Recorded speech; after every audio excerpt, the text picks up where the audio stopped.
복된 날입니다. 주께서 은총 주시기를 소망합니다. 베드로전서 1장을 봉독해 드리겠습니다.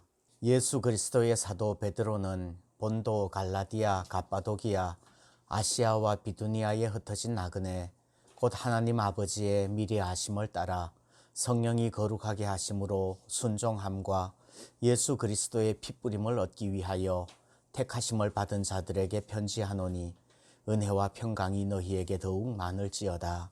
우리 주 예수 그리스도의 아버지 하나님을 찬송하리로다. 그의 많으신 긍휼대로 예수 그리스도를 죽은 자 가운데서 부활하게 하심으로 말미암아 우리를 거듭나게 하사 산 소망이 있게 하시며 썩지 않고 더럽지 않고 쇠하지 아니하는 유업을 잊게 하시나니 곧 너희를 위하여 하늘에 간직하신 것이라. 너희는 말세에 나타내기로 예비하신 구원을 얻기 위하여 믿음으로 말미암아 하나님의 능력으로 보호하심을 받았느니라. 그러므로 너희가 이제 여러 가지 시험으로 말미암아 잠깐 근심하게 되지 않을 수 없으나 오히려 크게 기뻐하는도다. 너희 믿음의 확실함은 불로 연단하여도 없어질 금보다 더 귀하여 예수 그리스도께서 나타나실 때에 칭찬과 영광과 존귀를 얻게 할 것이니라.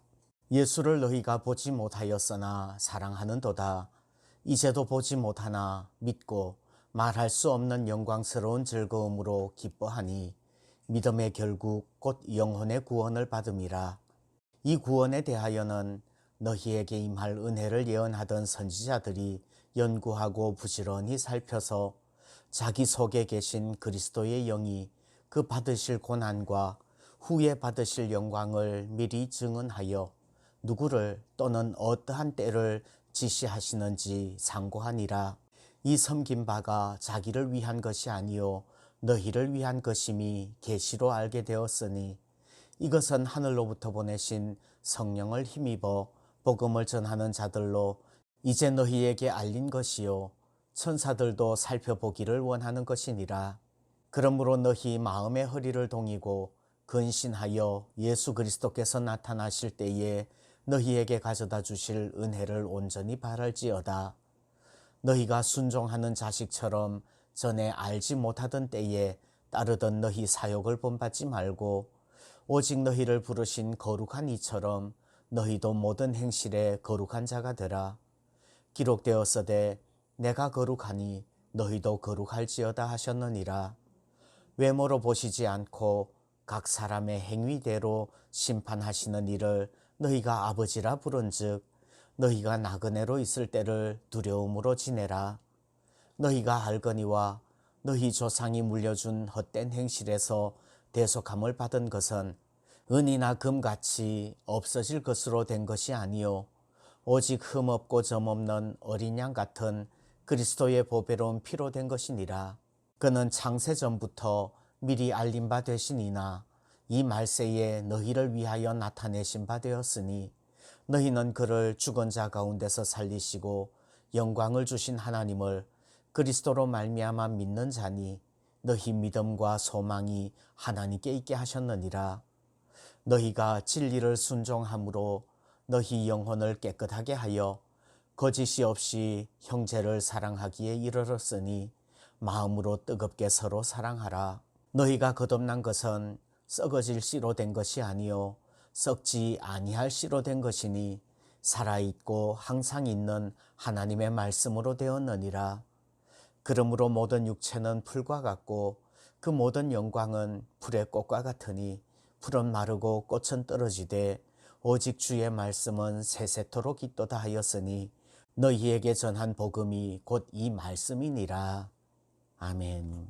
베드로전서는 예수님의 수제자였던 베드로가 본도와 갈라디아와 갑바도기아와 아시아와 비두니아에 흩어진 나그네, 즉 지금 터키 여러 지역에 흩어져 있는 성도들에게 보낸 편지입니다. 베드로가 이 편지를 쓴 시기는 아마 네로의 기독교 대박해가 시작되려는 AD 64년쯤입니다.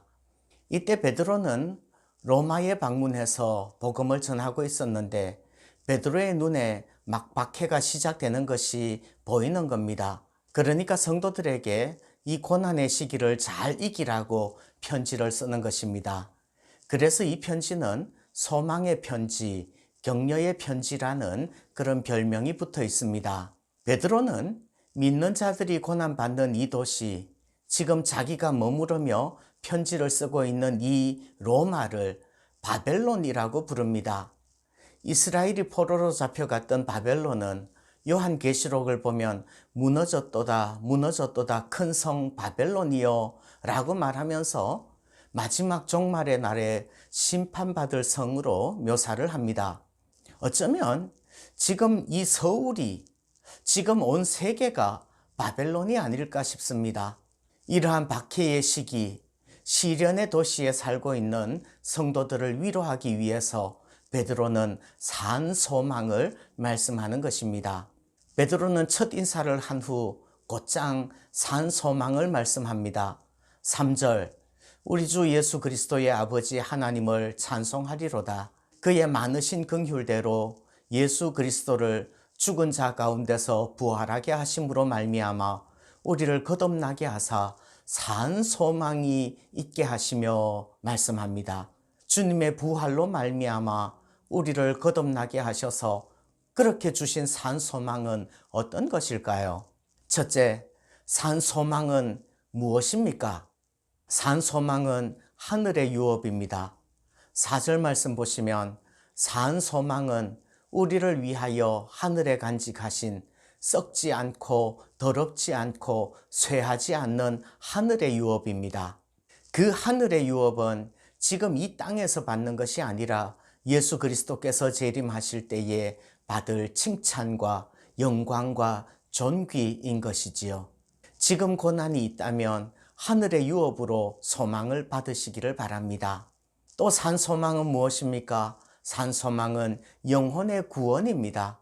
베드로는 주님을 곁에서 모셨고 주님의 수많은 기적들을 눈으로 보았고 변화산의 영광된 주님을 목격한 사람입니다.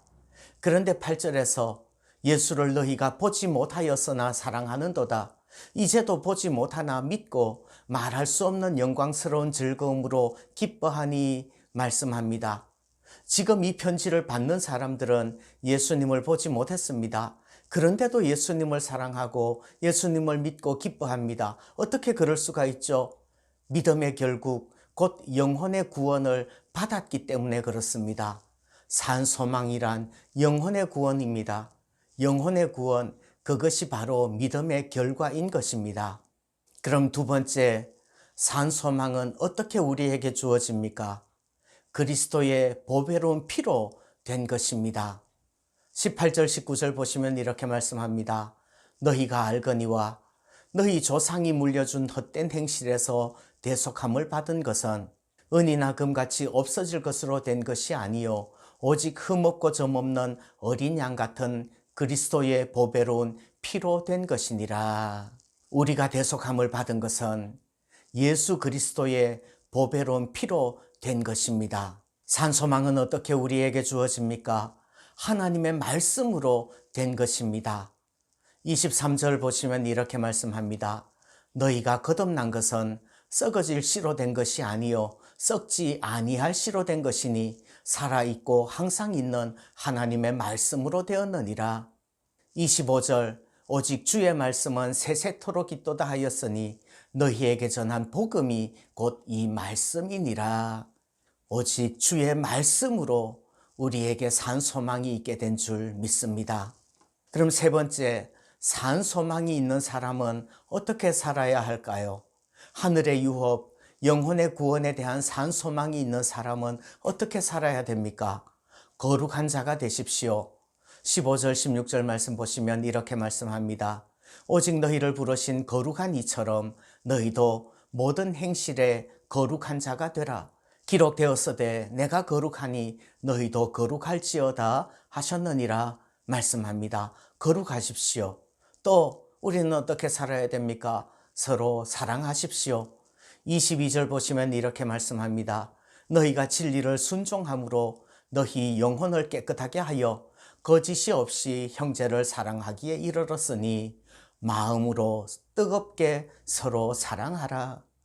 마음으로 뜨겁게 서로 사랑하라. 서로 사랑하는 것이 거룩한 산 소망이 있는 사람들이 살아야 될 덕목인 줄 믿습니다.